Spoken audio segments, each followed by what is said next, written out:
understand. Don't be letting people play in your hair. Don't be letting people braid your hair. Don't be letting people.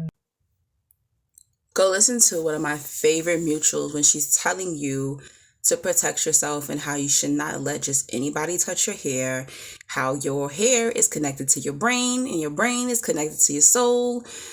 It always blows my mind when I see people online just randomly looking at these salons and they just go there and they let just anybody touch their hair. No, I would suggest you go the day before if you can and kind of talk to the stylist that's going to touch your hair and fill out the energy of the person.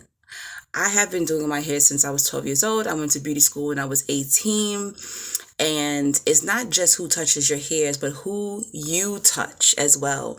I couldn't understand. I was Christian back then. They didn't really teach this thing in church where they didn't tell me about energy transfer. And I literally was going to people's homes, touching their hair. And a lot of these people were narcissists, demonic. They had a lot of possession going on with them.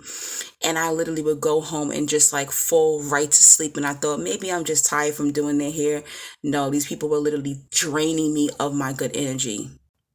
So a couple of years ago, when I really wasn't in tune with spirituality, I decided to go to an African shop, a random African shop that I heard about, and get my hair done. It was like 5 fish braids or something like that I wanted, and I didn't want to do it myself. I was trying to get the owner to do my hair, but she said, no, I'm trying to finish up with this client. Just go to her. When I looked at the woman, I just saw this instant envious thing in her eyes. And it was because of my complexion and my beauty. And I'm looking like, girl, it ain't that serious. I'm not all that.